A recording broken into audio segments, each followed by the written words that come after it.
हरे Krishna everyone. इस video में हम बात करने वाले हैं एसिड्स बेसिस एंड सॉल्ट्स के वन शॉट रिवीजन के बारे में।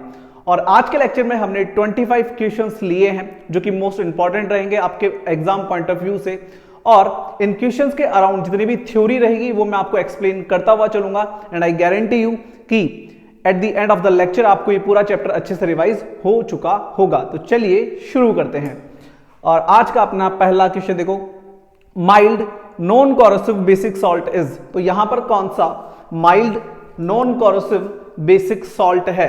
तो देखो सॉल्ट अपने पास तीन टाइप के होते हैं। एक होता है न्यूट्रल सॉल्ट, ठीक है, एक होता है एसिडिक सॉल्ट, एक होता है बेसिक सॉल्ट। न्यूट्रल सॉल्ट कब बनता है? जब स्ट्रॉन्ग एसिड और स्ट्रॉन्ग बेस कंबाइन होते हैं तो जो सॉल्ट बनेगा वो होगा न्यूट्रल। अगर स्ट्रॉन्ग एसिड और वीक बेस लेंगे तो जो सॉल्ट बनेगा वो बनेगा एसिडिक सॉल्ट। और अगर वीक एसिड और स्ट्रॉन्ग बेस लेंगे तो जो सॉल्ट बनेगा वो होगा बेसिक सॉल्ट। अब यहां पर देखो CaOH होल ट्वाइस, यह है कैल्शियम हाइड्रोक्साइड। ये एक सॉल्ट नहीं है, एक बेस है।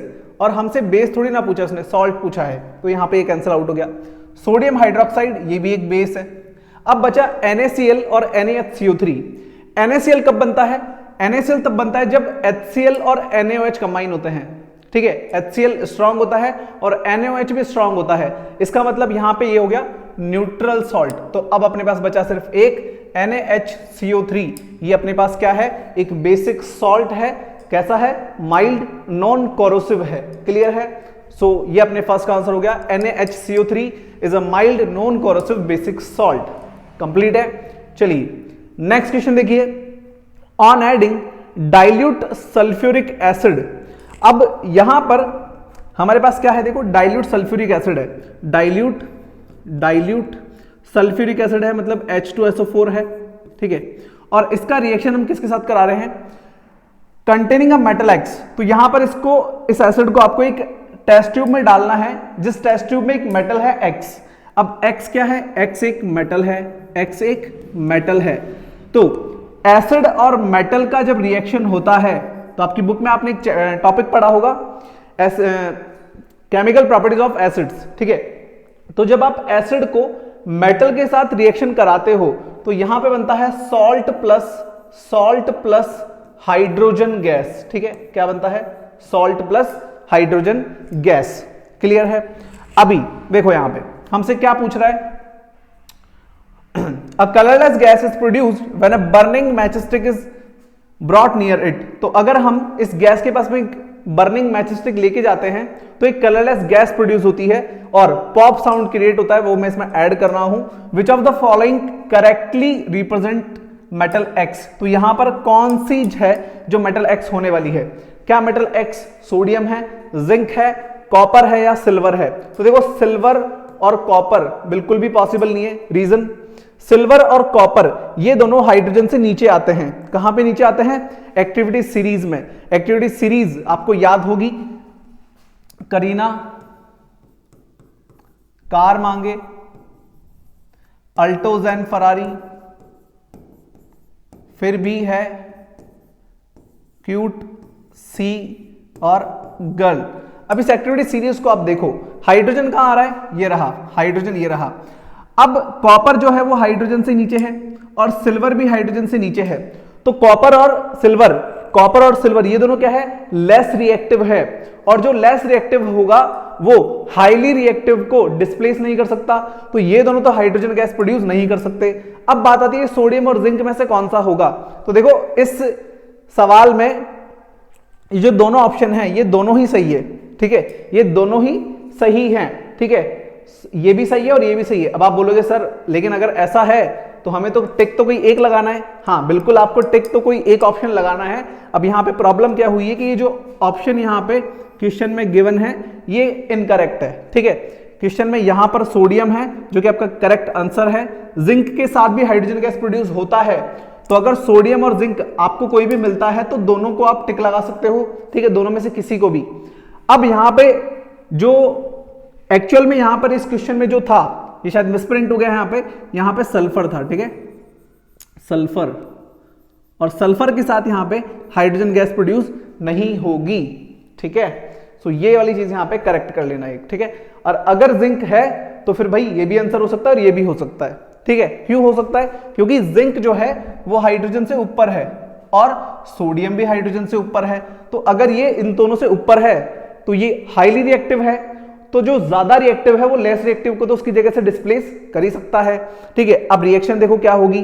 तो अगर हम यहां पे H2SO4 की रिएक्शन कराते हैं सोडियम के साथ, Na के साथ, तो यहां पर अपने पास बनेगा, देखो इसको 2 से मल्टीप्लाई करेंगे तो ये हो जाएगा Na2SO4 सोडियम सल्फेट यहां पे बनेगा, प्लस साथ में यहां पे बनेगी हाइड्रोजन गैस। ठीक है, जो कि कलरलेस गैस है।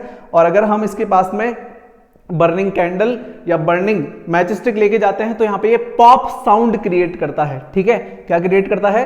पॉप साउंड क्रिएट करता है। और अगर इसी रिएक्शन को हम देखें किसके साथ, H2SO4 को अगर हम कंबाइन करें जिंक के साथ, तो यहां पर फॉर्म हो जाएगा ZnSO4 प्लस H2। ठीक है, तो ये दोनों ही ऑप्शन सही थे, जिंक भी हो सकता है और सोडियम भी हो सकता है। क्लियर है? सो फटाफट से इसे राइट डाउन करेंगे, देन हम चलते हैं हमारे नेक्स्ट क्वेश्चन के ऊपर। सो नेक्स्ट अपने पास question number 3, the change in the colour of the moist litmus paper in the given setup is due to. तो देखो अपने पास सेटअप गिवन है, ये आपकी बुक में एक एक्टिविटी है जो गिवन है। ठीक है, अब इस एक्टिविटी में यहां पे क्या हो रहा है, देखो हमारे पास क्या है, टेस्ट ट्यूब है जिसमें सोडियम क्लोराइड है। सोडियम क्लोराइड मतलब NaCl, सोडियम क्लोराइड मतलब NaCl है। ठीक है, साथ में यहां पे क्या ऐड कर रहे हैं वो ऊपर से, यहां पर से ड्रॉपर से आप क्या डाल रहे हो, कंसंट्रेटेड H2SO4 डाल रहे हो। ठीक है, मतलब एक एसिड यहां पे ऐड कर रहे हैं हम H2SO4। ठीक है, नाउ यहां पर जब ये दोनों रिएक्शन करेंगे तो क्या होने वाला है, जब ये दोनों रिएक्शन करेंगे तो क्या होने वाला है। देखो ये एक सॉल्ट है और ये एक एसिड है, तो सॉल्ट और एसिड जब कंबाइन होंगे तो क्या बनेगा, क्या बनेगा। देखो यहां पर जब इन दोनों को हम अलग करते हैं, जब इन दोनों को हम अलग करते हैं तो ये बना लेगा Na+ और ये बना लेगा Cl-, और जब मैं इनको अलग करता हूं तो ये बनाएगा 2H+ और SO4 2-। क्लियर है? अब इनको कंबाइन कैसे करेंगे, देखो इसको इससे कंबाइन करने के लिए इसकी वैलेंसी हमें 2 करनी पड़ेगी। सो Na2SO4 यहां पर ये हो जाएगा Na2SO4। ठीक है, सोडियम सल्फेट बन जाएगा और साथ में यहां पे बन जाएगा हमारे पास HCl। ठीक है, ये जो नेगेटिव आयन है ये चला जाएगा पॉजिटिव आयन के पास, तो यहां पर बन जाएगा अपने पास HCl। क्लियर है? क्या बन जाएगा? HCl बन जाएगा। तो यहां पर देखो इधर हमें 2 लगाना पड़ेगा, तभी ये वाली रिएक्शन जो है वो बैलेंस हो पाएगी। सो यहां पर अपने पास आ जाएगा 2, नाउ ये हो गई बैलेंस। ठीक है, सो यहां पर ये जो HCl बन रहा है ये क्या है पता है, ये गैस है, ये HCl गैस है यहां पे जो फॉर्म हो रही है। अब यहां पर इन्होंने देखो एक ट्यूब लगा रखी है और इस ट्यूब से ये क्या कर रहे हैं, यहां से जो गैस निकल रही है, ठीक है, इस रिएक्शन में जो गैस निकल रही है, इस गैस को ये एक लिटमस पेपर से पास करवा रहे हैं। ठीक है, लिटमस पेपर कैसा है, मॉइस्ट लिटमस पेपर है। कैसा है, मॉइस्ट लिटमस पेपर है, मतलब गीला लिटमस पेपर है। अब अगर लिटमस पेपर गीला है तो ये जो हाइड्रोजन गैस यहां पे प्रोड्यूस हुई है, ठीक है, ये हाइड्रोजन गैस उस लिटमस पेपर के कलर को चेंज कर देगी। ये क्या है, एक एसिड है, ये क्या है, एक एसिड है। सो एसिड्स जो होते हैं वो ब्लू लिटमस पेपर को, वो ब्लू लिटमस पेपर को चेंज कर देते हैं किसमें, रेड में। ठीक है, acids converts blue litmus into red. तो यहां पे कलर चेंज होगा डेफिनेटली, क्योंकि लिटमस पेपर कैसा है, मॉइस्ट है, मतलब गीला है। अब ये पूछ रहा है हमसे सवाल में कि यहां पर जो कलर चेंज हुआ है, the change in the colour of the moist litmus paper in the given setup is due to. तो ये जो कलर चेंज हुआ ये क्यों हुआ है, इसका रीजन बताओ, इसका रीजन बताओ। तो रीजन क्या है, सबसे पहला प्रेजेंस ऑफ एसिड। यहां पर जो एसिड प्रेजेंट था, क्या इसकी वजह से ऐसा हुआ है। ठीक है, प्रेजेंस ऑफ बेस, यहां पर जो बेस प्रेजेंट था, ठीक है, यहां पर बेस कहां है ही नहीं। ठीक है, यहां पर कुछ बेस प्रेजेंट था, क्या उसकी वजह से ऐसा हुआ है, नहीं। तीसरा है presence of H+ aqueous, H+ in aqueous in the solution. देखो कौन सा ऑप्शन सही है, मैंने बोला कि एसिड जो है वो ब्लू लिटमस को रेड में कन्वर्ट कर देते हैं, लेकिन अब एक बात सुनो, एसिड और बेस के प्रेजेंस की वजह से कभी भी कलर चेंज नहीं होता। कलर चेंज होता है H प्लस आयन कंसंट्रेशन की वजह से। किसकी वजह से होता है? H प्लस आयंस कंसंट्रेशन की वजह से। मतलब यहां पर ये जो एक्वस दे रखा है H प्लस एक्वस, ये जरूरी है। मतलब अगर यहां पर ये गैस ड्राई होती, ठीक है, अगर ये गैस ड्राई होती, इस वाली एक्टिविटी को चेक कर लेना, यहां पर इस एक्टिविटी में यही समझा रखा है। और यहां पर ये जो guard tube containing calcium chloride use कर रखा है ना इन्होंने, कैल्शियम क्लोराइड, ठीक है, ये जो guard tube containing calcium chloride use कर रखा है, ये क्यों यूज करते हैं पता है?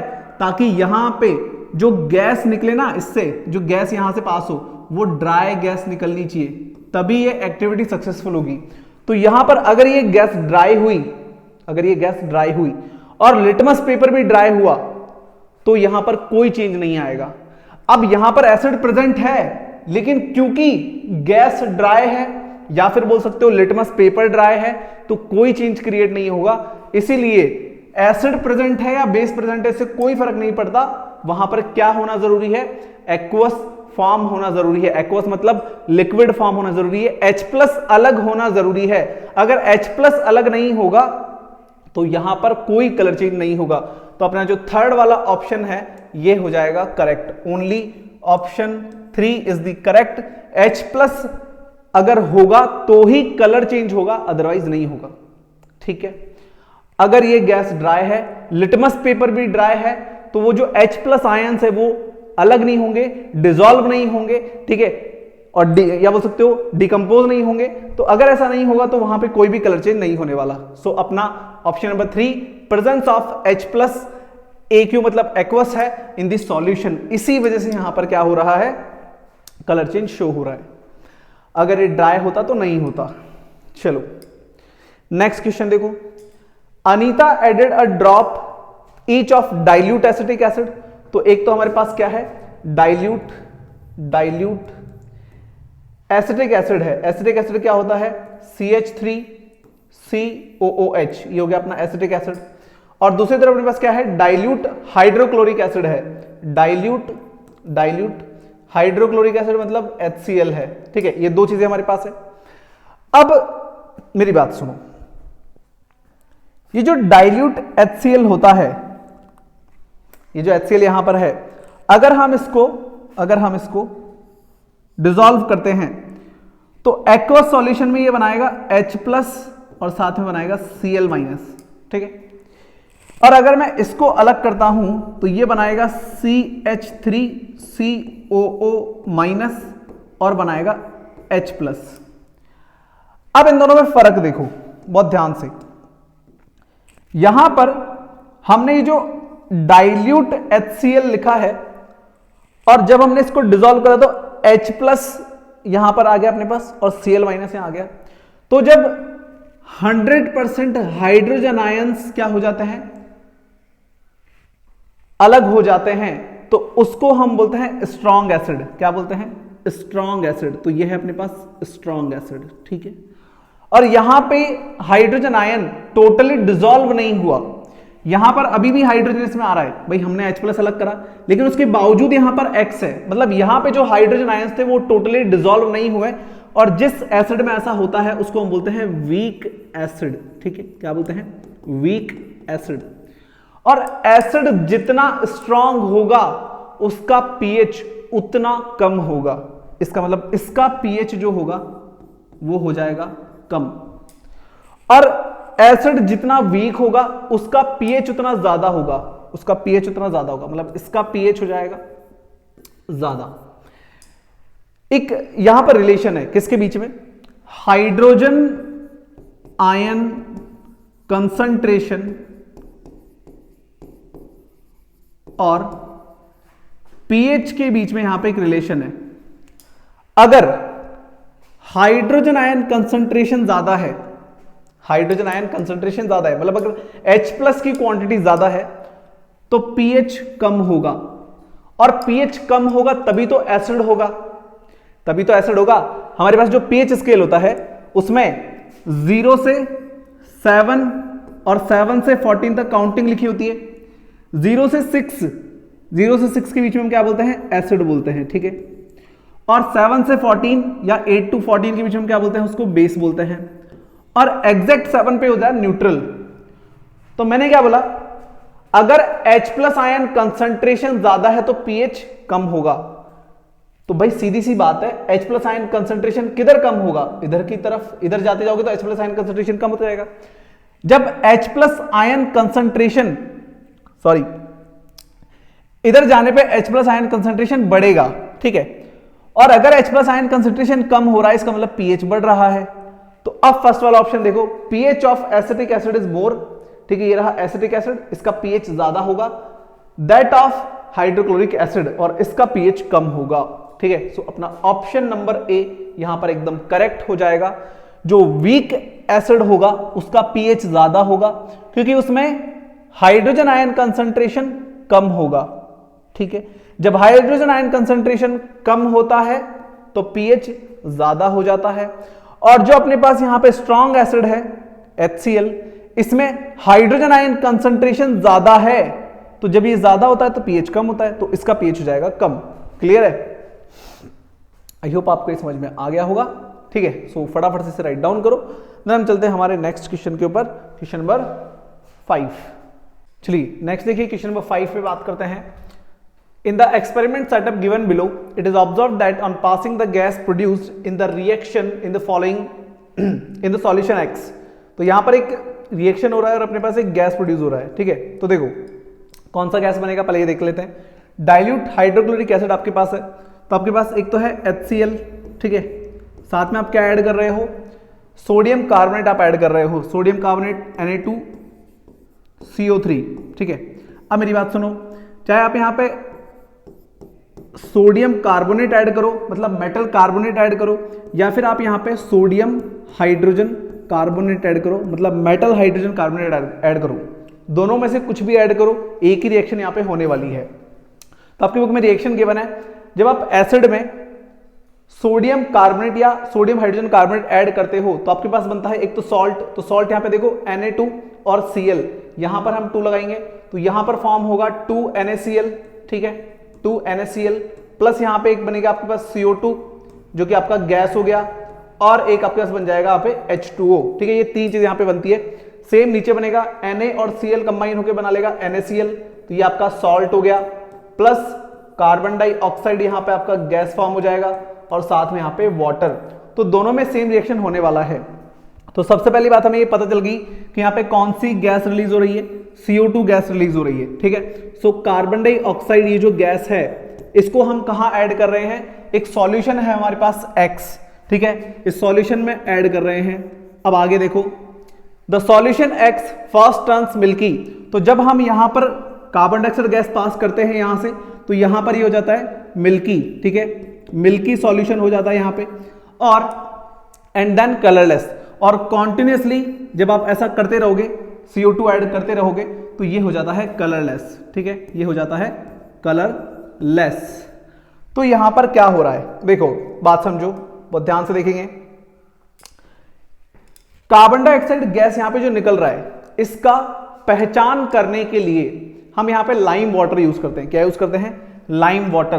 तो अगर हमारे पास कार्बन डाइऑक्साइड गैस है, इसको अगर मैं लाइम वाटर से, मतलब CaOH whole twice calcium hydroxide, अगर मैं यहां पर लाइम वाटर से पास कराता हूं, तो यहां पर बन जाता है कैल्शियम कार्बोनेट प्लस यहां पे बन जाता है वाटर, ठीक है। कैल्शियम कार्बोनेट बनने की वजह से यहां पे जो सॉल्यूशन है वो मिल्की हो जाता है, पहली बात। तो दूसरी बात, अगर हम यहां पे कॉन्टिन्यूसली CO2 ऐड करते रहेंगे, तो यहां पर जो बनेगा वो बनेगा कैल्शियम हाइड्रोजन कार्बोनेट, ठीक है, कैल्शियम हाइड्रोजन कार्बोनेट। और ऐसा करते रहने पे पहले तो ये सॉल्यूशन कैसा हुआ था, मिल्की, क्योंकि यहां पे क्या बन रहा है, कैल्शियम कार्बोनेट बन रहा है। और कलरलेस क्यों हुआ, क्योंकि यहां पे क्या बन रहा है, कैल्शियम हाइड्रोजन कार्बोनेट बन रहा है। सो ये पूरा रिएक्शन यहां पे कंप्लीट हो रहा है। अब यहां पे कौन सा ऑप्शन सही है, पहला देखो, it turns milky due to carbon dioxide gas liberated in the reaction and after some times it becomes colourless due to formation of calcium carbonate. तो क्या कैल्शियम कार्बोनेट बनने की वजह से कलरलेस हुआ है, नहीं, कैल्शियम हाइड्रोजन कार्बोनेट बनने की वजह से कलरलेस हुआ है, ठीक है। सो ऑप्शन नंबर 1 गलत है। Option B, it turns milky due to formation of calcium carbonate, तो कैल्शियम कार्बोनेट बनने की वजह से तो मिल्की हुआ है। And on passing excess of carbon dioxide, और जब हम ज्यादा कार्बन डाइऑक्साइड गैस पास कराते हैं तो हाइड्रोजन, कैल्शियम हाइड्रोजन कार्बोनेट बनता है, कैल्शियम हाइड्रोजन कार्बोनेट बनता है which is soluble in water. So option number B यहां पर एकदम करेक्ट आंसर यहां पे हो जाएगा, ठीक है। क्लियर है, आगे ऑप्शन पढ़ने की यहां पे जरूरत हमें नहीं है। और इसमें देखो वैसे भी गलत है, यहां पे बोल रहा है सोडियम हाइड्रोजन कार्बोनेट, तो यहां पे सोडियम थोड़ी बन रहा है, यहां तो कैल्शियम हाइड्रोजन कार्बोनेट बन रहा है, ठीक है। सो ऑप्शन नंबर सी गलत है और डी वाला भी यहां पे गलत है। क्लियर है, सो अपना ऑप्शन नंबर बी यहां पे एकदम करेक्ट है। और पूरा प्रोसेस मैंने आपको यहां पे समझा दिया कि ऐसा क्यों हुआ है। ये क्या है पता है, ये CO2 का एफरवेसेंस है, मतलब CO2 की पहचान कैसे करते हैं। अगर आप कोई गैस प्रोड्यूस हो रही है और वो CO2 है, इसका पता कैसे चलता है, इस वाले मेथड से, हम उसको लाइम वाटर से पास करा देते हैं।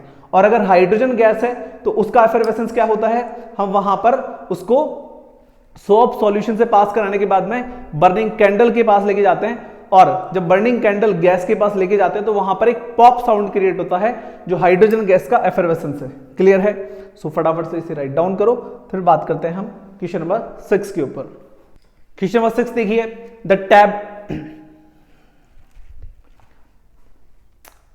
नेक्स्ट हमारे पास question number 6, the table given below has information regarding pH and the nature, acidic है या बेसिक नेचर है, of 4 different solutions, which of the following option in the table is correct. तो अपने को एक टेबल गिवन है, अब यहां पे कौन सा ऑप्शन है जो करेक्ट है, ए, बी, सी या डी। तो देखो ए में क्या बोल रहा है, सॉल्यूशन है हमारे पास lemon juice, colour of pH paper कैसा होता है इसमें, ऑरेंज, ठीक है। So lemon juice orange, approximately pH value 3 बोल रहा है, और नेचर ऑफ सॉल्यूशन बोल रहा है बेसिक। तो देखो ये और ये तीनों चीजें फिट बैठ रही है, बट बेसिक नहीं हो सकता। अगर पीएच 3 है तो वो एसिडिक होगा, बेसिक नहीं होगा। दूसरा, मिल्क ऑफ मैग्नीशिया, इसमें है कलर ब्लू, पीएच है इसका 10 और ये है बेसिक। तो बेस का पीएच होता है 7 से ज्यादा, ठीक है। और जब तुम पीएच वाला जो टेबल देखोगे, ठीक है, देखो बात समझो, हमारे पास एक होता है पीएच स्केल, क्लियर है, एक होता है पीएच स्केल, इसमें यहां 0, ठीक है, बीच में 7 और इधर 14। सो ये यहां पर देखो स्टार्टिंग में जो सॉल्यूशंस हमारे पास होते हैं, ठीक है, यहां पर पीएच स्केल में स्टार्टिंग में जो कलर होता है वो होता है रेड, ठीक है। फिर उसके बाद यहां पर होता है थोड़ा सा ऑरेंज, ठीक है। उसके बाद ये चलता है थोड़ा सा येलो हो जाता है, उसके बाद ये हो जाता है ब्लू, एंड देन पहले ग्रीन होता है हल्का सा, एंड देन हो जाता है ब्लू, ठीक है। सो आप पीएच स्केल का जब कलर कॉम्बिनेशन देखोगे तो आपको ये जो ऑप्शन नंबर बी है यहां पे, ये बिल्कुल फिट बैठेगा उसमें। मिल्क ऑफ मैग्नीशिया एक माइल्ड बेस होता है, ठीक है, एक वीक बेस होता है जिसको एसिडिटी के टाइम पे यूज करते हैं, आपने पढ़ा होगा। मिल्क ऑफ मैग्नीशिया क्या होता है, magnesium hydroxide, MgOH whole twice. ये क्या है, ये एक एंटासिड है, ये क्या है, ये एक एंटासिड है, ठीक है, एंटासिड जो एसिडिटी के टाइम पे यूज करते हैं ताकि एसिड का जो इफेक्ट है वो खत्म हो जाए। एंटासिड मतलब ये एक बेस है, ठीक है। तो मिल्क ऑफ मैग्नीशिया एक बेस है, बेसिक नेचर है इसका, पीएच इसका 10 होगा, बिल्कुल 7 से ऊपर है, और कलर ब्लू है। तो ये वाला अपना एकदम करेक्ट है। सी देखो, gastric juice red 6, gastric juice का 6 नहीं होता पीएच, 6 से बहुत ज्यादा कम होता है, ठीक है। सो यहां पर ये वाली चीज गलत है, तो इसलिए ये वाला ऑप्शन गलत है। और डी में प्योर वाटर, ठीक है, न्यूट्रल होता है, 7 पीएच होता है, बट कलर येलो नहीं होता उसका, ठीक है। सो यहां पर ये वाली चीज गलत है। So option number B is correct. Now question number 7 देखो, select the washing soda from the following. So यहां पर कौन सा वॉशिंग सोडा है, वॉशिंग सोडा क्या होता है, वॉशिंग सोडा होता है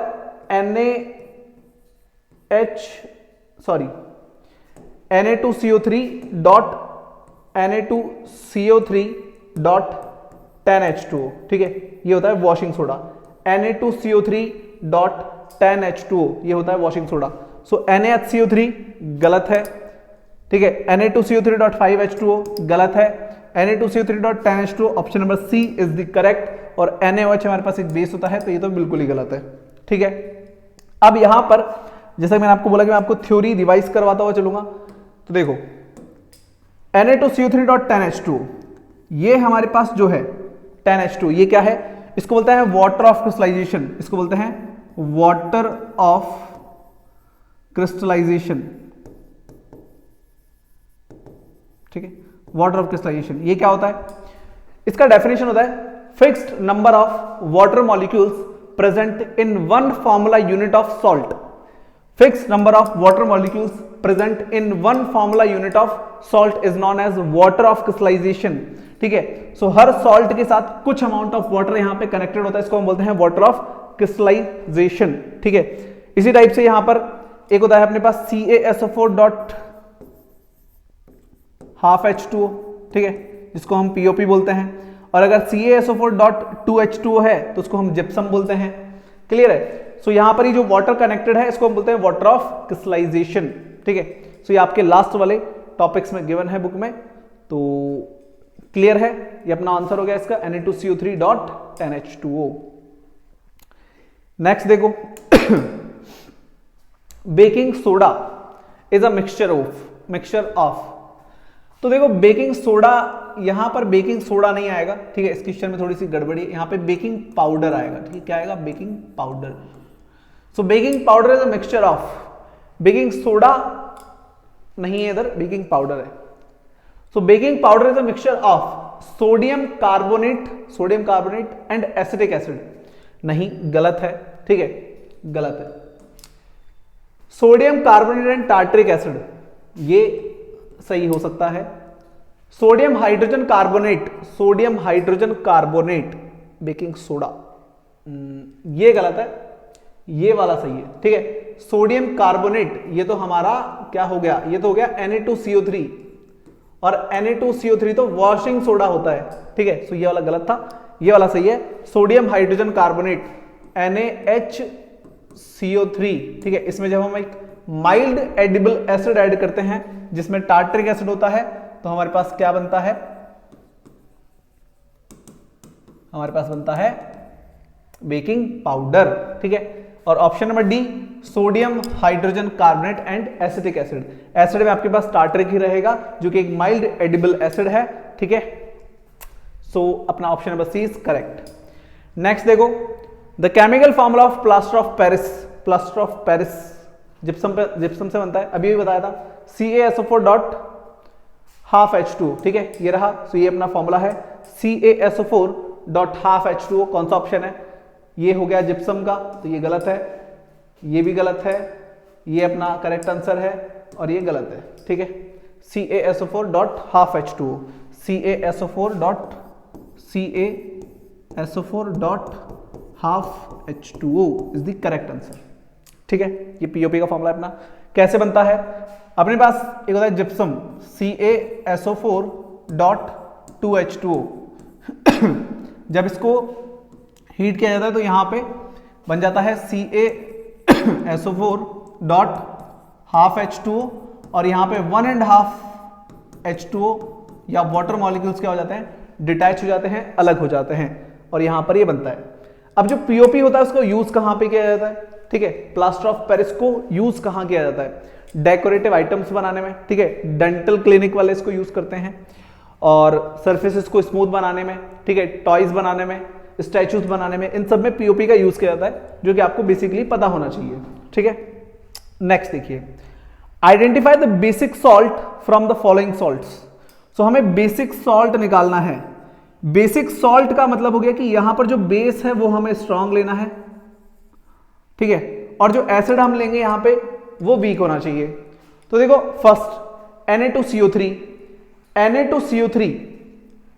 कैसे बन सकता है, दूसरा NH4Cl, और तीसरा है NaNO3, और लास्ट है KCl। तो देखो भाई कौन सा ऑप्शन यहां पे सही होगा, चेक करते हैं।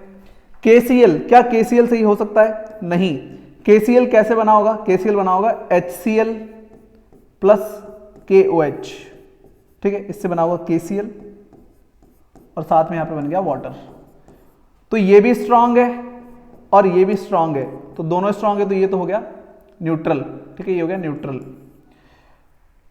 देन NaNO3 ये भी गलत है, ठीक है, ये भी गलत है। क्यों गलत है?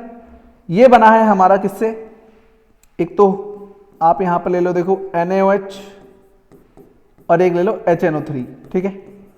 तो अगर हम यहां पे NaOH और HNO3 लेते हैं तो NaNO3 और H2O बन जाएगा, NaNO3 और H2O बन जाएगा।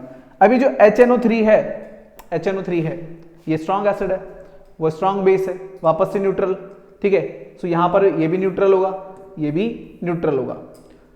थर्ड वाले में NH4 और Cl, NH4 और Cl, तो देखो भाई Cl तो है जो सिर्फ HCl से ही आएगा, Cl तो HCl से ही आएगा, और NH4 यहां पे आया है NH4OH से, NH4OH से, ठीक है।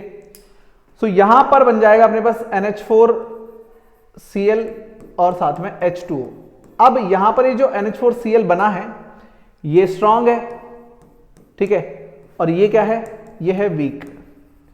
तो यहां तो बेस वीक है, इसका मतलब ये जो सॉल्ट है वो कैसा होगा? एसिडिक होगा, ठीक है। सो ये भी हो गया गलत, बच गया option number A is the correct. Na2CO3 ये हमारे पास करेक्ट है। कैसे करेक्ट है? ये कैसे बना है देखो, एक होता है अपने पास H2CO3, ठीक है, कार्बोनिक एसिड इसको बोलते हैं।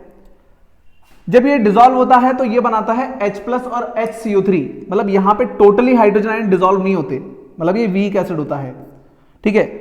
और अगर मैं ले लूं यहां से NaOH, ठीक है, सो क्या यहां पे Na2CO3 बन जाएगा? बिल्कुल बन जाएगा, ठीक है, Na2CO3 प्लस H2O।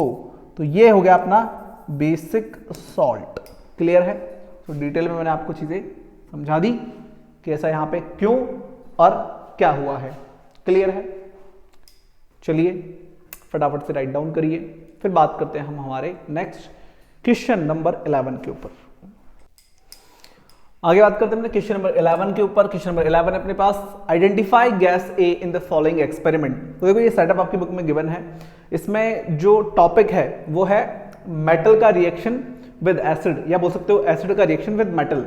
तो जब एसिड और मेटल आपस में रिएक्शन करते हैं तो क्या होता है? देखो, जब एसिड प्लस मेटल आपस में रिएक्शन करते हैं तो क्या होता है? यहां पर अपने पास एक तो सॉल्ट प्रोड्यूस होता है, ठीक है, और साथ में यहां पे एक गैस प्रोड्यूस होती है, इसको बोलते हैं हाइड्रोजन गैस, ठीक है। कौन सी गैस निकलती है? हाइड्रोजन गैस यहां पे अपने पास बनती है। तो सवाल में हमसे पूछा है identify gas A in the following experiment. तो यहां पर जो गैस ए है वो कुछ यहां पे चीजें में दे रखी है, उसके बारे में देखो। सबसे पहला soap bubble filled with gas A, तो यहां पे इसको सोप सॉल्यूशन से पास कराया गया है। उसके बाद burning of gas A with pop sound. तो देखो पॉप साउंड से सिर्फ और सिर्फ एक ही गैस अपने पास जो आपकी बुक में गिवन है जो बर्न होती है, दैट इज हाइड्रोजन गैस, ठीक है। हाइड्रोजन गैस का अफरवेसेंस या फिर बोल सकते हो आइडेंटिफिकेशन क्या है कि वो बर्निंग कैंडल को नियर बाय ले जाने पे पॉप साउंड क्रिएट करती है। तो अपने पास यहाँ पे हाइड्रोजन इसका आंसर हो जाएगा।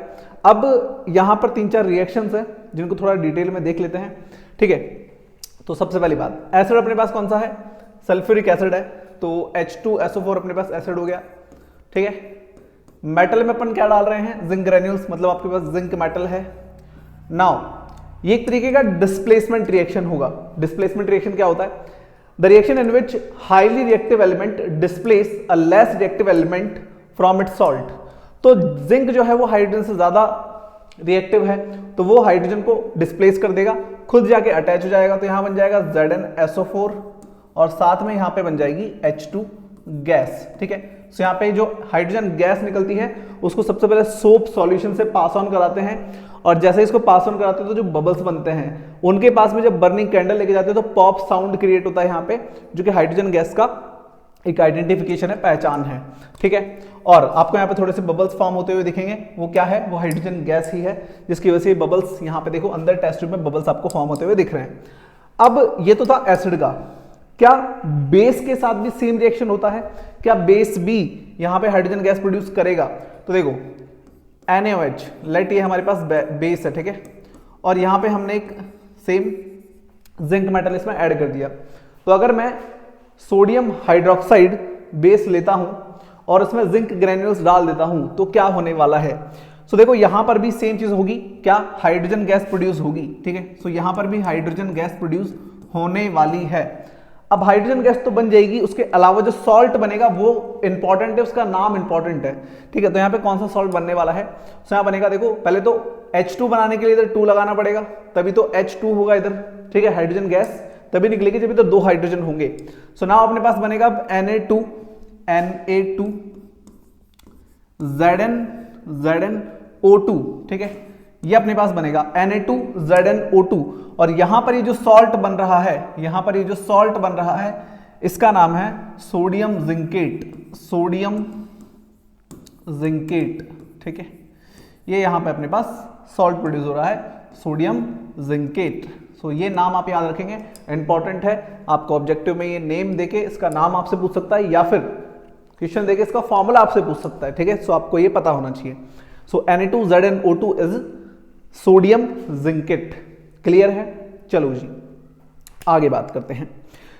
The graph given below depicts a neutralisation reaction which is acid plus base या फिर एसिड प्लस एल्किली। एल्किली मतलब क्या होता है, एल्किली मतलब बेस, वो बेस जो वाटर में डिसॉल्व हो जाता है, ठीक है। सो एसिड प्लस एल्किली या फिर base give salt plus water, इसको हम न्यूट्रलाइजेशन रिएक्शन बोलते हैं। The pH of a solution changes, तो हमसे ही पूछ रहा है पीएच चेंज क्या होगा। The pH change of a solution changes as we add excess of acid to an alkali. अगर हम बहुत ज्यादा एसिड ऐड कर देंगे बेस के अंदर, एल्किली के अंदर, तो क्या होने वाला है, ठीक है। Which letter denotes the area of graph where both acid and salt are present. तो यहां पर देखो अपन को ये ग्राफ गिवन है, ठीक है। पीएच हमें गिवन है 0, 7 और 14। सो 0 एसिडिक नेचर को शो करता है, ठीक है। 0 to 6 एसिडिक नेचर, 7 न्यूट्रल को शो करता है, 7 से ऊपर जो होता है वो अपना बेसिक नेचर शो करता है, ठीक है। सो यहां पे हमसे क्या पूछ रहा है, which letter denotes the area of the graph where both acid and salt are present. तो देखो बेस के अंदर जब हम एसिड ऐड ऑन करेंगे, बेस के अंदर जब हम एसिड ऐड ऑन करेंगे तो बेस का जो पीएच होता है 7 से ऊपर, वो 7 से नीचे आ जाएगा, क्योंकि हमने एसिड डाला है। पहली चीज तो ये, मैं क्या बोल रहा हूं ध्यान से सुनो।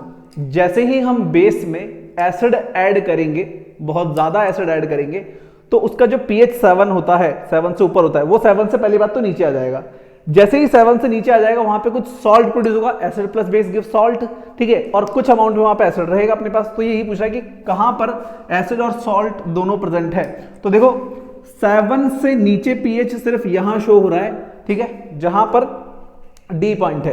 सो जो डी वाला पॉइंट है अपने पास, वहां पे अपना एसिड और सॉल्ट दोनों प्रेजेंट होंगे, ठीक है। पीएच क्या हो जाएगा 7 से लेस देन। अब इन तीनों केस में पीएच 7 से ज्यादा है, और अगर हम बेस में एसिड मिला रहे हैं तो पीएच 7 से बिलो जाएगा, तो सिर्फ और सिर्फ यहां पर है। सो अपना आंसर हो जाएगा D is the correct answer, जहां पर पीएच जो है वो 7 से कम शो हो रहा है। क्लियर है। चलो जी आगे देखो। Which of the given options correctly represent the parent acid and base of calcium carbonate? So हमारे पास कैल्शियम कार्बोनेट है, कैल्शियम कार्बोनेट होता है CaCO3, ठीक है, कैल्शियम कार्बोनेट ही हो गया। तो अब हमें ये जो सॉल्ट बना है हमारे पास, ठीक है, ये कौन से एसिड और कौन से बेस से बना है। पेरेंट एसिड और पेरेंट बेस का मतलब कौन सा एसिड और कौन सा बेस यूज करके ये वाला सॉल्ट हमें प्रोड्यूस हुआ है, हमारे पास प्रोड्यूस हुआ है। तो देखो CaCO3 कैल्शियम कार्बोनेट, तो CO3 कौन से ऑप्शन में है, यहां पे ये चेक कर लो। CO3 देखो सिर्फ यहां पे है H2CO3, that is carbonic acid, और यहां से अपने पास कैल्शियम आ जाएगा CaOH होल ट्वाइस। सो जब यहां से अपने पास CO3 और यहां से CO आएगा, Ca आएगा, सॉरी, सो अपने पास CaCO3 बन जाएगा, ठीक है। क्लियर है क्या। देखो ये होता है अपने पास कार्बोनिक एसिड H2CO3, और उधर है अपने पास कैल्शियम हाइड्रोक्साइड, ठीक है। अब ये एक एसिड है, ये एक बेस है। सो acid plus base gives, acid plus base gives salt plus water, salt plus water, जिसको न्यूट्रलाइजेशन रिएक्शन बोलते हैं।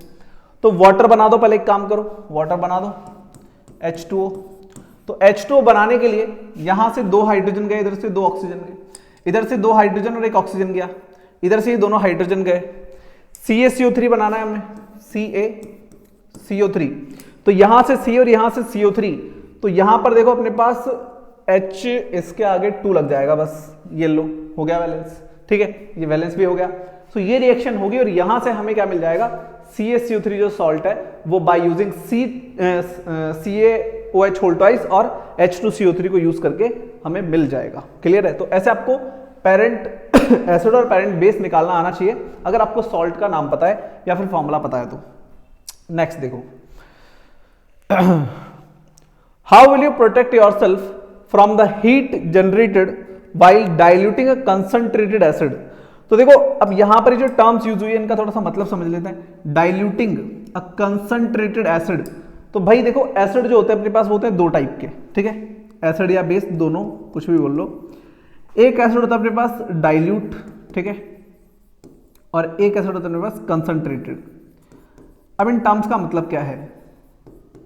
डाइल्यूट मतलब होता है ऐसा एसिड जिसमें वाटर की क्वांटिटी ज्यादा होती है, वाटर की क्वांटिटी ज्यादा होती है और एसिड की क्वांटिटी कम होती है, उसको बोलते हैं डाइल्यूटेड, मतलब हल्का, ठीक है, और लाइट बोल सकते हो, ठीक है।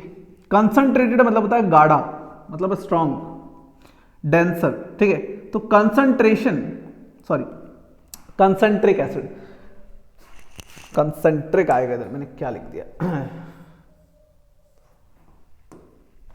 कंसंट्रिक, ठीक है। कंसंट्रिक मतलब क्या होता है? कंसंट्रिक मतलब होता है अपने पास जहां पे वाटर की क्वांटिटी कम हो और एसिड ज्यादा हो, मतलब एक गाढ़ा एसिड, गाढ़ा मतलब थोड़ा सा गाढ़ा, मतलब उसमें एसिड ज्यादा होगा, वाटर कम होगा, मतलब वो भारी होगा थोड़ा सा, ठीक है। नाउ अब यहां पे हमसे पूछ रहा है कि how will you protect yourself from the heat generated while diluting a concentrated acid. तो आपकी बुक में एक टॉपिक गिवन है डाइल्यूजन ऑफ एसिड करके, उसमें हमें यह सिखाया गया कि एसिड को डाइल्यूट कैसे करते हैं। अब एसिड को डाइल्यूट करते टाइम पे हमें क्या ध्यान रखना चाहिए कि हमें वाटर में एसिड ऐड करना चाहिए, पहली बात बहुत स्लोली ऐड करना चाहिए, दूसरा कांस्टेंट स्ट्रिंग के साथ यूज कर डालना चाहिए, मतलब उसको हिलाते हुए डालना चाहिए, ठीक है। सो अपने पास यहां पर कौन सा ऑप्शन सही होगा? देखो, by adding acid to water, acid to water with constant string. दूसरा, by adding water to acid, नहीं, एसिड में पानी नहीं डालना कभी भी, ठीक है, water to acid. Then by adding water to acid followed by base, गलत है। By adding base to acid, ये भी गलत है। Option number A, by adding acid to water, water के अंदर आपको एसिड डालना है विद कांस्टेंट स्ट्रिंग, जिससे आपका जो प्रोसेस है ये, जो कि बहुत ज्यादा हाईली एक्सोथर्मिक होता है और जहां पे बीकर भी ब्रेक डाउन हो सकता है, उससे आप बच सकते हो, ठीक है। डाइल्यूजन ऑफ एसिड जो प्रोसेस होता है ये हाईली एक्सोथर्मिक होता है। अगर आप ध्यान नहीं रखेंगे और अगर एसिड में पानी डाल देंगे तो बहुत ज्यादा एक्सप्लोजन हो जाएगा, बीकर टूट सकता है गर्म होकर और आपकी बॉडी हार्म हो सकती है। तो इसीलिए हमेशा पानी के अंदर एसिड ऐड करना चाहिए और उसको हिलाते हुए ऐड करना चाहिए, अदरवाइज एक्सप्लोजन वहां पर भी हो सकता है, ठीक है। Sorry for that. सो अपना आंसर हो जाएगा option number A is the correct. Next देखो,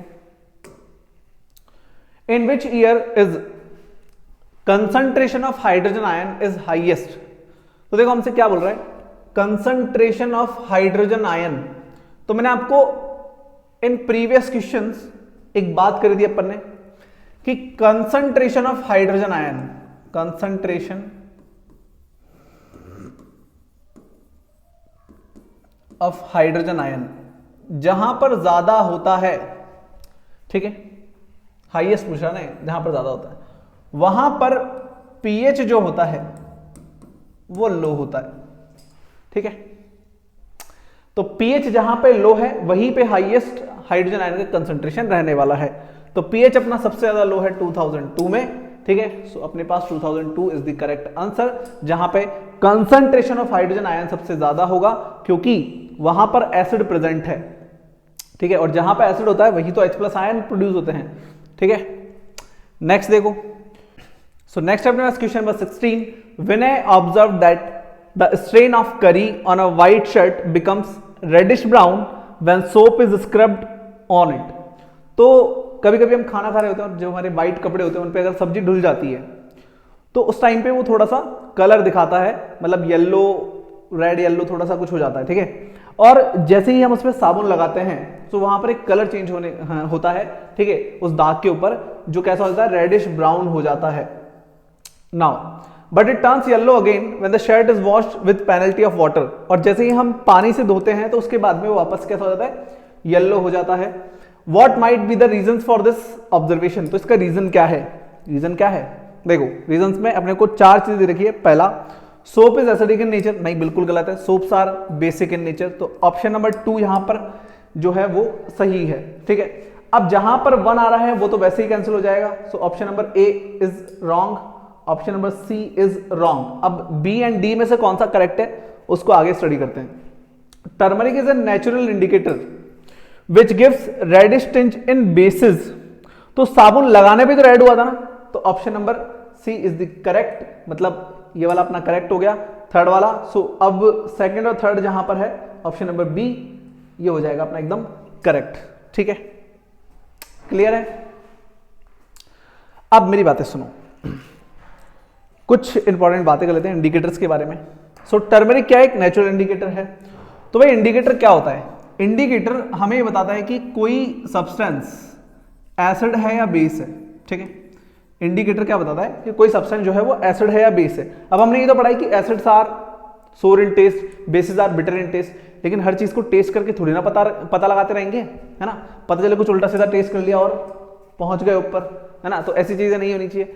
तो एसिड और बेसिस को आइडेंटिफाई करने के लिए हमारे पास कुछ इंडिकेटर्स होते हैं। अब इंडिकेटर्स होते हैं 2 टाइप के, एक होता है नेचुरल इंडिकेटर, नेचर से जो मिलता है, एक होता है आर्टिफिशियल इंडिकेटर, ठीक है, या फिर सिंथेटिक इंडिकेटर।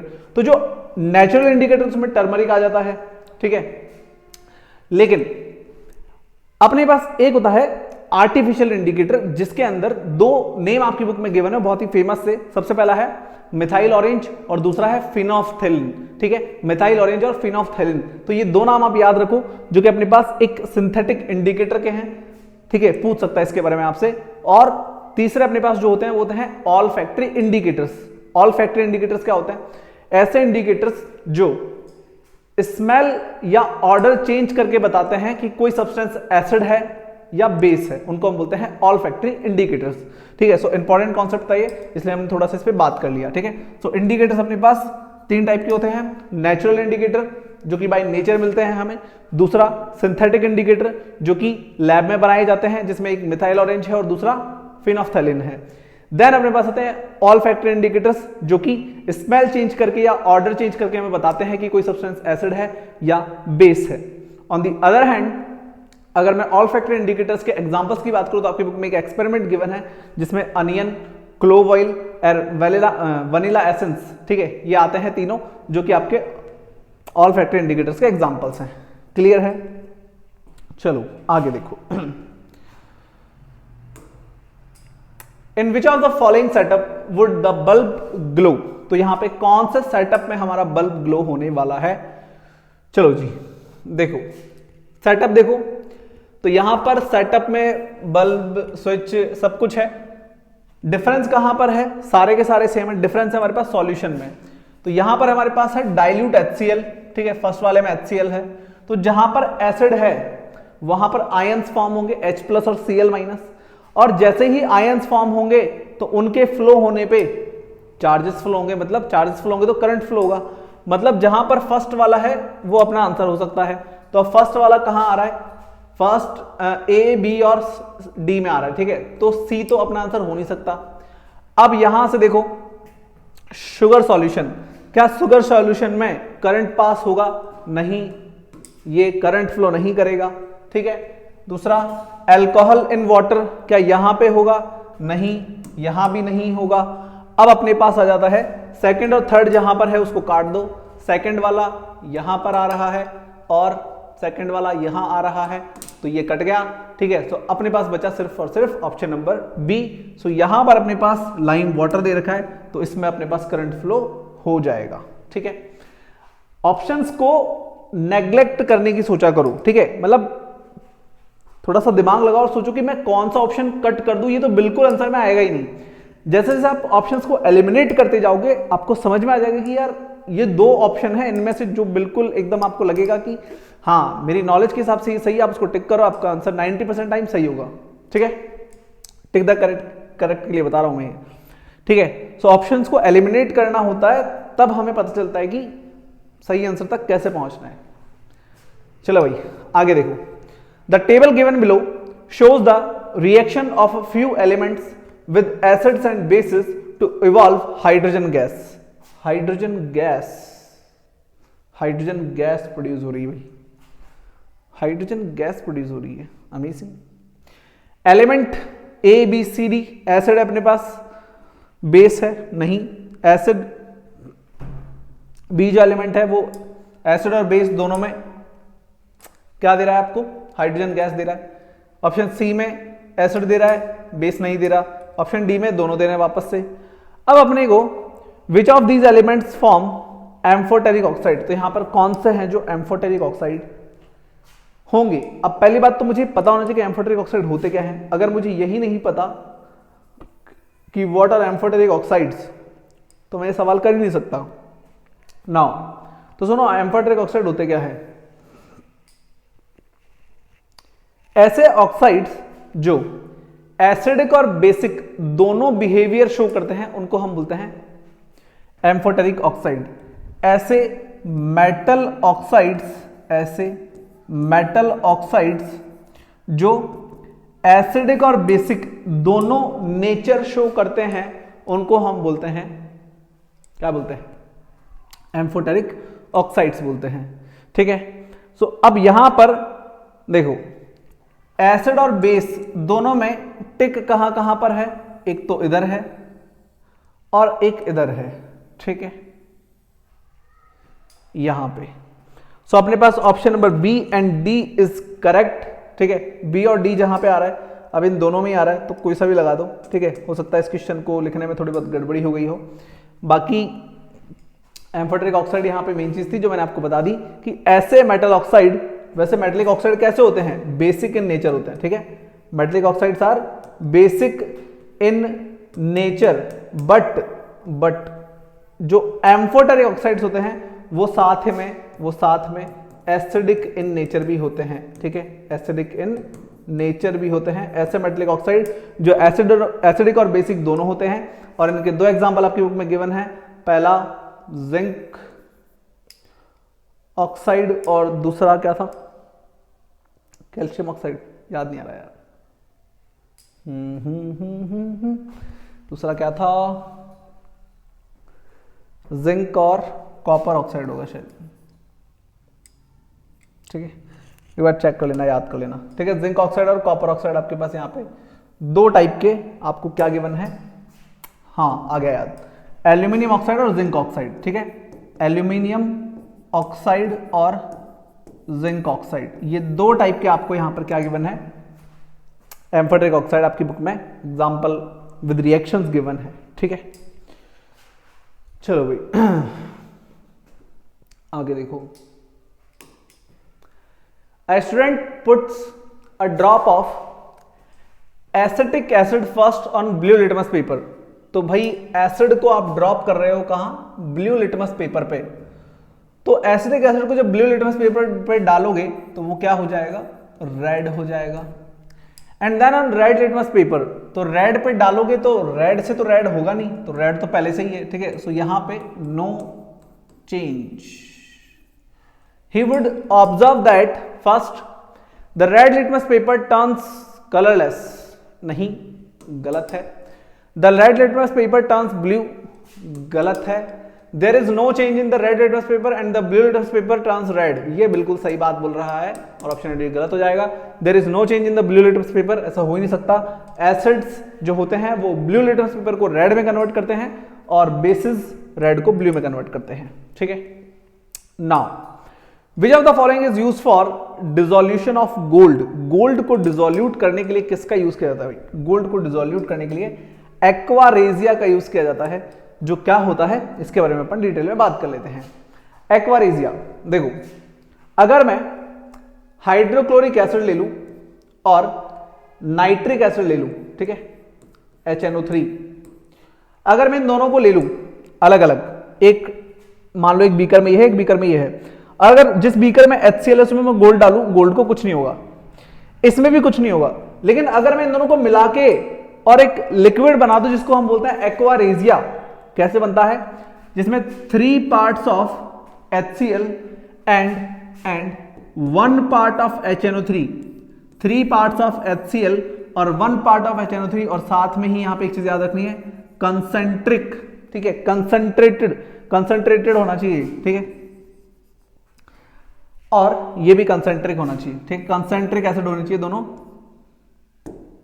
तब जाके वाली चीज होती है। तो concentrated 3 parts of HCl and concentrated 1 part of HNO3 nitric acid, दोनों के कॉम्बिनेशन से क्या बनता है, एक्वारेजिया बनता है, ठीक है, एक्वारेजिया बनता है, जो गोल्ड और प्लेटिनम को भी डिसॉल्व करने की कैपेबिलिटी रखता है, ठीक है। सो एक इंपॉर्टेंट चीज है, ये रेशियो आपसे इंपॉर्टेंट है जो पूछा जा सकता है। कंसंट्रेटेड यहां पे डाइल्यूट देकर आपको कंफ्यूज कर सकता है, ऑब्जेक्टिव टाइप क्वेश्चन में चीजें आ सकती हैं, इंपॉर्टेंट है। तो 2 चीजें याद रखनी है, पहला दोनों तरफ कंसंट्रेटेड एसिड आएगा, और देन रेशियो आपको याद रखना है 3:1। क्लियर है, चलो जी इसको राइट डाउन करो। क्वेश्चन नंबर 21 है अपने पास, dilute HCl is added to zinc granules, ठीक है। सो डाइल्यूट HCl अपने पास एसिड है और इसमें हम डाल रहे हैं zinc granules. How will you prove that chemical change has taken place here, तो कैसे हम इस चीज को प्रूव करेंगे यहाँ पे केमिकल चेंज हो रहा है। तो देखो 2-3 चीजें, सबसे पहली चीज हमने लिया एसिड प्लस मेटल, तो यहां पर बन जाएगा ZnCl2, ठीक है, और साथ में यहां पे हाइड्रोजन गैस प्रोड्यूस होगी। तो सबसे पहली बात तो टेम्परेचर चेंज यहां पे आपको देखने को मिलेगा, ठीक है, टेम्परेचर चेंज आपको यहां पे देखने को मिलेगा। तो जहां पे टेम्परेचर चेंज होता है वहां पे केमिकल चेंज होता है, उसको हम केमिकल रिएक्शन बोलते हैं। दूसरी बात, यहां पर गैस इवॉल्व हो रही है, गैस का इवोल्यूशन हो रहा है, ठीक है, जहां पर गैस इवॉल्व होती है वहां पर भी केमिकल चेंज होता है, ठीक है। उसके बाद यहां पर एक नया प्रोडक्ट बन रहा है, तो ये भी अपने पास एक बोल सकते हो प्रूफ हो गया, ठीक है। सो इस टाइप से हम अपने यहां पर प्रूफ कर सकते हैं कि यहां पर कोई केमिकल चेंज हुआ है या कोई केमिकल रिएक्शन हुई है, ठीक है। नेक्स्ट देखो, Kirti added dilute hydrochloric acid to 4 metals, तो यहां पर क्या हो रहा है, डाइल्यूट हाइड्रोक्लोरिक एसिड ऐड कर रहे हैं मेटल के अंदर, तो सेम वही चीज होने वाली है, salt plus hydrogen gas, and recorded हर observation as shown in the table given below. थोड़ी सी तबीयत खराब है इसलिए आज फंबलिंग ज्यादा हो रही है, तो मैं धीरे बोलने की कोशिश करता हूं ताकि चीजें सही जाए। सबसे पहला मेटल है अपने पास कॉपर, तो देखो कॉपर का रिएक्शन HCl के साथ क्या होगा देखते हैं अभी। देन आयरन, आयरन का रिएक्शन HCl के साथ, उसके बाद अपने पास है मैग्नीशियम, मैग्नीशियम का reaction with HCl, and then अपने पास है जिंक, Zn का reaction with magnesium, oh sorry HCl। तो यहां पर देखो आयरन, मैग्नीशियम और जिंक ये तीनों हाइड्रोजन से ज्यादा रिएक्टिव है, ठीक है। करीना कार मांगे अल्टो जैन फरारी, ठीक है, करीना कार मांगे अल्टो जैन फरारी, फिर भी है क्यूट। तो यहां पे जो कॉपर है ये लेस रिएक्टिव है, ठीक है, हाइड्रोजन से। तो क्योंकि ये लेस रिएक्टिव है तो यहां पे कोई रिएक्शन नहीं होगी, ठीक है, यहां पे कोई रिएक्शन होगी ही नहीं। और इन तीनों केस में एक सॉल्ट बनेगा और साथ में क्या हो जाएगी, हाइड्रोजन गैस प्रोड्यूस हो जाएगी। तो अब अपने पास यहां पे क्या बोल रहा है, गैस इवॉल्व। मेटल में बोल रहा है कॉपर जो है वो गैस इवॉल्व करेगा, यस नहीं ये गलत है, ठीक है, यहां पे कोई गैस नहीं निकलेगी। आयरन में गैस इवॉल्व हो जाएगी, मैग्नीशियम में नहीं होगी, ये मना कर रहा है, तो ये वाला गलत है इसके लिए। फिर यहां पे हो जाएगी। Select the correct observation and give chemical equation of the reaction involved. तो यहां पे हमें क्या करना है, सेलेक्ट द करेक्ट ऑब्जर्वेशन, तो यहाँ पे करेक्ट ऑब्जर्वेशन हमें सेलेक्ट करने हैं। तो करेक्ट ऑब्जर्वेशन में अपने पास सबसे पहला तो है देखो आयरन, ठीक है, जहां पर यस है, और दूसरा है जिंक जहां पर यस है, और कॉपर में यस बोल रहा है लेकिन वो गलत है, और मैग्नीशियम में नो बोल रहा है वो भी गलत है। तो अपन को एक तो आयरन की रिएक्शन देनी है, ठीक है, एक तो आयरन की देनी है Fe प्लस HCl, तो यहां बन जाएगा देखो FeCl2, ठीक है, और हाइड्रोजन गैस, ठीक है। तो ये वाली रिएक्शन मेरे पास यहाँ पे होने वाली है। और दूसरा अपने पास जो है वो हो जाएगा जिंक का, ठीक है, जहां पर गैस प्रोड्यूस हो रही है ये बोल रहा है। तो जिंक को जब हम ऐड करेंगे HCl के अंदर तो यहाँ पर ZnCl2 बन जाएगा अपने पास, ठीक है, और हाइड्रोजन गैस यहाँ पे प्रोड्यूस हो जाएगी। तो रिएक्शन को बैलेंस करना है तो आप यहाँ पर 2 लगाइए, ठीक है, और इसमें ZnCl2H2 इधर 2 लगाइए। तो ये हो गया अपना बैलेंसिंग केमिकल इक्वेशन, ठीक है। चलो जी आगे देखो question number 23, identify the gases evolved at the anode and cathode in the above experimental setup. तो जो सेटअप यहां पे गिवन है वो क्या है, देखो यहां पर हमें ब्राइन दिया गया है। ब्राइन क्या होता है भाई, सबसे पहले तो इसी पे बात कर लेते हैं। ब्राइन क्या होता है, ब्राइन होता है aqueous solution of sodium chloride, इसको हम ब्राइन बोलते हैं। जब इसका इलेक्ट्रोलाइटिक डिकम्पोजिशन किया जाता है, ठीक है, जब इसका इलेक्ट्रोलाइटिक डिकम्पोजिशन किया जाता है, सो NaCl प्लस वाटर का जो कॉम्बिनेशन होता है इसको हम बोलते हैं ब्राइन। तो इसका जब इलेक्ट्रोलाइसिस किया जाता है, तो यहां पर क्या बनता है, सबसे पहले बनता है यहाँ पे NaOH, ठीक है, एक बेस यहाँ पे फॉर्म हो जाता है, फिर यहाँ पे बन जाता है Cl2 और फिर यहाँ बनता है H2, ठीक है। सो ये अपने पास यहाँ पे 3 चीजें फॉर्म होती है, एक बेस मतलब एक एल्किली यहाँ पे बनता है, सबसे पहले तो एक एल्किली यहाँ पे बनता है, ठीक है, और यहाँ पे क्लोरीन गैस बनती है, और अपने पास यहाँ हाइड्रोजन गैस बनती है, ठीक है। अब क्योंकि यहाँ पे एक एल्किली और क्लोरीन बन रहा है, क्लोरीन गैस बन रहा है, इसलिए इस प्रोसेस को हम क्लोर एल्किली प्रोसेस बोलते हैं, ठीक है। क्या बोलते हैं, क्लोर एल्किली प्रोसेस यहाँ पे इसको बोला जाता है, क्योंकि यहाँ पे क्लोर मतलब क्लोरीन गैस निकल रही है और एल्किली मतलब यहाँ पे एक बेस बन रहा है, इसलिए इसको क्लोर एल्किली प्रोसेस बोला जाता है। ये 3 चीजें यहाँ पे बन रही है। Identify the gases evolved at the anode होता है देखो पॉजिटिव और कैथोड होता है नेगेटिव, ठीक है। तो जो नेगेटिव गैस है मतलब जो Cl2 है वो तो चली जाएगी एनोड पे और H2 चली जाएगी कैथोड पे, ठीक है, क्लियर है। ये पॉजिटिव होता है, H plus Cl minus, minus वाला जाएगा प्लस पे और प्लस वाला जाएगा माइनस पे, ठीक है। Now name the process that occurs, why is it called सो। इस प्रोसेस का नाम क्या है, क्लोर एल्किली प्रोसेस। क्यों बोला जाता है, क्योंकि यहां पे एक क्लोरीन गैस और एल्किली मतलब एक बेस प्रोड्यूस हो रहा है, इसलिए इसको क्लोर एल्किली प्रोसेस बोला जाता है। Then illustrate the reaction of the process with the help of chemical equation, जो हमने यहां पे ऑलरेडी छाप दी है, क्लियर है। अब एग्जाम में आपसे एक चीज और पूछ सकता है कि यहां पर ये जो चीजें बन रही हैं, ये जो प्रोडक्ट बन रहे हैं, ये बना है, ठीक है, इसका यूज क्या है। तो इसका यूज क्या है, ठीक है। फिर यहां पर क्लोरीन गैस जो बन रही है इसका यूज क्या है, ठीक है, आपसे इनके यूजेस पूछे जा सकते हैं, ठीक है। सो ये तो अपने पास हो गया बेस, तो इसको हम एज अ बेस यूज कर सकते हैं। एंड देन यहां पर एनोड जो कि क्लोरीन गैस यहां पे बन रही है, इसको यूज कर सकते हैं हम डिसइंफेक्टिंग ऑफ वाटर्स के लिए। डिसइंफेक्टिंग ऑफ वाटर मतलब वाटर को इन्फेक्शन फ्री करने के लिए, ठीक है, और पीवीसी बनाने के लिए, ठीक है। सो यहां पर ये चीजें हैं जो जिनके लिए हम इसको यूज कर सकते हैं। तो आपसे यूजेस पूछ सकते हैं इस प्रोसेस में, बिल्कुल यहां पर आपको यूजेस गिवन होंगे तो उनको एक बार स्टडी कर लेना, ठीक है। हाइड्रोजन गैस यहां पे हम एज ए फ्यूल यूज कर सकते हैं, ठीक है। तो एक बार यूजेस लर्न कर लेना, 1-2 यूजेस याद कर लेना ताकि वो फिर आप एग्जाम में जाके अटको ना। चलो भाई आगे देखो, question number 24, a compound X which is prepared from gypsum.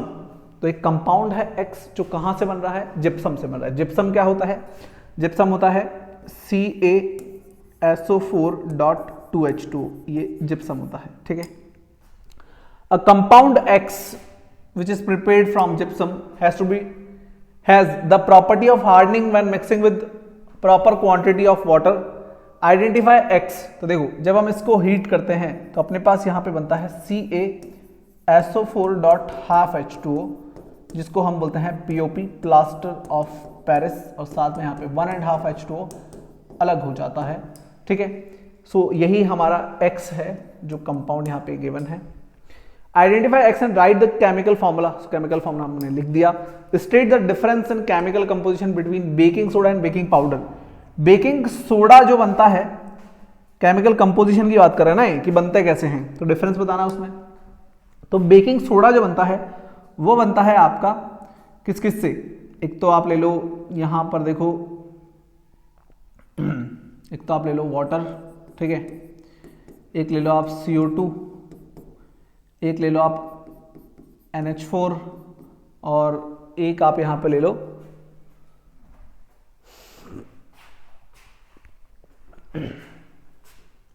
NaOH। ठीक है, अगर ये सारी चीजें लेके आप कंबाइन करते हो तो आपके पास बेकिंग सोडा बनता है।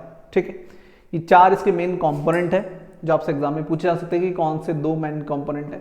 यहाँ पे NH4 या NH3 चेक कर लेना। ठीक है, देन बेकिंग पाउडर के कंपोजिशन में क्या फर्क होता है। बेकिंग पाउडर जो बनता है वो बनता है बेकिंग सोडा से, बेकिंग सोडा प्लस यहां पर एक माइल्ड एडिबल एसिड यहां पर यूज किया जाता है जो आपको पता होना चाहिए। ठीक है भाई, और यहां पे जितने भी कंपाउंड्स हैं यहां पे, जैसे ब्लीचिंग पाउडर हो गया CaOCl2, ठीक है, जिसको हम बोल सकते हो वाटर के ट्रीटमेंट में यूज करते हैं। ठीक है, डाई करने के लिए यूज करते हैं। तो इन कंपाउंड्स के, इन सॉल्ट्स के आपको यूजेस अच्छे से याद कर लेने हैं, वरना एग्जाम में जाके कहीं ना कहीं फंस जाओगे। ठीक है, तो जैसे बेकिंग सोडा है, ये कहाँ यूज होता है, बेकिंग पाउडर कहाँ यूज होता है, वॉशिंग सोडा कहाँ यूज होता है। ठीक है, कैल्शियम ऑक्सीक्लोराइड जो कि हमारा ब्लीचिंग पाउडर है वो कहाँ यूज आता है, POP कहाँ यूज आता है। ठीक है, तो ये सारे यूजेस आपको अच्छे से एक बार रीडिंग करनी है ताकि एग्जाम में जाके दिक्कत ना आए कहीं। नेक्स्ट देखो, fresh milk has a pH of 6। तो फ्रेश मिल्क का pH जो होता है वो 6 होता है।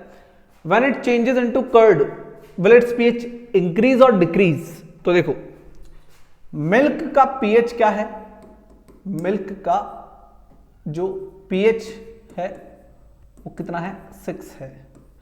अब मिल्क से जब कर्ड बनेगा तो यहां पर ये लेस एसिडिक था। ठीक है, लेस एसिडिक, और जब ये कर्ड बन जाएगा तो ये ज्यादा एसिडिक हो जाएगा, मोर एसिडिक हो जाएगा। ठीक है, और क्योंकि ये मोर एसिडिक हो जाएगा तो भाई सीधी सी बात है pH डाउन होगा। ठीक है, सो यहां पर जो pH होगा वो हो जाएगा डिक्रीज।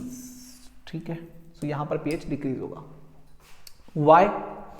वाई पूछ रहा है भाई, तो वाई का आंसर ये है कि जब हम मिल्क से कर्ड जमाते हैं तो एक बैक्टीरिया, उसको बोलते हैं लैक्टोबैसिलियस बैक्टीरिया, जो कंसंट्रेशन ऑफ हाइड्रोजन आयन को बढ़ा देता है, और जब वो बढ़ता है तो pH कम हो जाता है। ठीक है, तो कर्ड जो होता है वो ज्यादा एसिडिक होता है और इसीलिए उसकी pH डिक्रीज हो जाती है, या बोल सकते हो pH डिक्रीज होने की वजह से वो ज्यादा एसिडिक हो जाता है। Suggest one remedial measure each to contract the change in pH in human beings in the following cases. First step, production of too much acid in the stomach during indigestion. तो जब हमारी body में acidity हो जाती है, हमारे stomach में acidity हो जाती है, तो यहाँ पर हम क्या यूज कर सकते हैं, हमें रेमेडी सुझानी है, रेमेडी बतानी है, तो आप यहाँ पर क्या यूज कर सकते हो, मिल्क ऑफ मैग्नीशिया यूज कर सकते हो। एक तो आप यहाँ पे मिल्क ऑफ मैग्नीशिया यूज कर सकते हो। ठीक है, और दूसरा आप यहाँ पर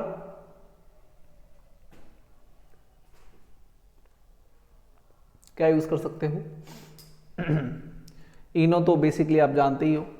ठीक है, मिल्क ऑफ मैग्नीशिया, एंड एक और चीज है यार, देखो इसका फॉर्मूला है MgOH होल ट्वाइस। ठीक है, और दूसरा जो यहां पर है अपने पास वो बेकिंग सोडा। ठीक है, बेकिंग सोडा भी आप यहां पे यूज कर सकते हो। ठीक है, for your acidity problem. Next, stung by a honey bee और नेटल लीव्स। तो जब आपको कोई stung by a honey bee, मतलब एक मधुमक्खी आपको काट जाती है, डंक मार जाती है, या नेटल लीव्स आपके पास लग जाते हैं, तो आप क्या करोगे, यहाँ पे एक माइल्ड एडिबल एसिड, एक वीक बेस यहाँ पे आप यूज कर सकते हो। ठीक है, यहाँ पर एक वीक बेस यूज कर सकते हो, या फिर आप जो बेकिंग सोडा है उसको अप्लाई कर सकते हो उसी पार्ट पे, ताकि वो जो इशू है वो रिजॉल्व हो जाए। ठीक है, सो ये अपने पास रेमेडी थी। और अभी देखो इस चैप्टर में अपन अगर शुरू से चीज़ें याद करने की कोशिश करें तो सबसे पहले एसिड बेस में डिफरेंस हो गया, सो नॉर्मली आपको पता ही होगा। फिर इंडिकेटर्स की बात है तो इंडिकेटर्स आपको मैंने समझा ही दिए। लिचिन नाम के प्लांट से जो लिटमस होता है वो बनाया जाता है, लिटमस एक इंडिकेटर होता है। ठीक है, आपको पता होना चाहिए। और ब्लू थोड़ी क्या बोलते हैं उसको, वॉयलेट ब्लू कलर की डाई से वो बनता है। ठीक है, एंड देन उसके बाद जो टॉपिक्स आ जाते हैं अपने केमिकल रिएक्शंस, उसमें अपन ने सारी बातें करी ली। ठीक है, एसिड का मेटल के साथ रिएक्शन कर लिया, एसिड का सोडियम हाइड्रोजन कार्बोनेट से रिएक्शन कर लिया, और फिर अपने एसिड बेस को भी कंबाइन करके देख लिया, salt plus water, dilution of acid हमने पढ़ लिया। फिर हम बात करें अगर पीएच स्केल की, तो हमने डिस्कस करा था। पीएच स्केल वाले टॉपिक में पीएच इन डेली लाइफ में हाँ कुछ चीज़ें हैं, ठीक है, जो रह गई अभी, तो उसमें कुछ खास है नहीं। सबसे पहली चीज़ देखो उसमें यही है, एसिडिटी इन स्टमक। तो हमारा स्टमक क्या करता है, HCl रिलीज करता है, और जब वो HCl बहुत ज़्यादा क्वांटिटी में रिलीज हो जाता है तो हमारी बॉडी में, हमारे स्टमक में हमें पेन एंड बर्निंग का फील होता है, जिसको हम एसिडिटी बोलते हैं। और उसको ठीक करने के लिए हम वहाँ पर मिल्क ऑफ मैग्नीशिया यूज़ कर सकते हैं। ठीक है, एंड देन उसके बाद जो टॉपिक आते हैं एसिड रेन। ठीक है, सो व्हेन वाटर, जो अपना रेन वाटर होता है वो as a pure water consider किया जाता है, लेकिन जब उसका pH लेस देन 5.6 हो जाता है तो वहां पर हम उसको फिर एसिड रेन में डाल देते हैं। और टूथ डिके वाला एक टॉपिक है अपने पास। ठीक है, हमारे दांतों में एक इनेबल नाम का एक सब्सटेंस होता है जो कि कैल्शियम हेमी हाइड्रोक्सीप्टेट से मिलकर बनता है, बहुत ही हार्डेस्ट सब्सटेंस होता है। ठीक है, और हमारे मुंह में जो बैक्टीरिया होते हैं वो शुगर को डिकम्पोज करके कॉन्टिन्यूसली क्या कर रहे होते हैं, एसिडिटी बढ़ा रहे होते हैं मुंह की।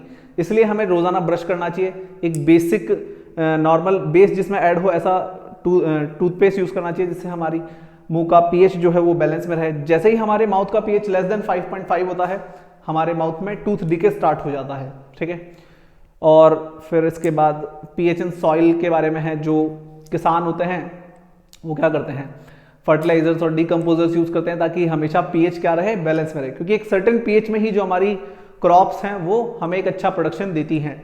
उसके बाद में आपके पास आ जाता है ये क्लोरैल्कली प्रोसेस, एंड देन कुछ कंपाउंड्स के नाम हैं, जिसमें सबसे पहले अपन ने बात कर ही लिया NaOH। ठीक है, उसके बाद आपके पास कैल्शियम ऑक्सीक्लोराइड ब्लीचिंग पाउडर है। ठीक है, इसके यूजेस आप एक बार रीडिंग कर लेना। फिर एक अपने पास आ जाता है बेकिंग पाउडर NaHCO3। ठीक है, फिर उसके बाद अपने पास आता है Na2CO3 डॉट 10H2 जिसको हम वॉशिंग सोडा बोल देते हैं। वाटर ऑफ क्रिस्टलाइजेशन की बात हमने कर ही ली, POP के बारे में हमने पढ़ ही लिया। सो ऑलमोस्ट हमने चैप्टर में सारी चीज़ें कंप्लीट कर ली हैं। ठीक है, सो यहाँ पर अपना हो जाता है चैप्टर कंप्लीट। आई होप आपको आज का लेक्चर अच्छा लगा होगा। ठीक है, सो आज के लिए इतना ही, मिलते हैं आपसे नेक्स्ट लेक्चर में और बात करेंगे नए चैप्टर के बारे में। तब तक के लिए bye bye, have a good day.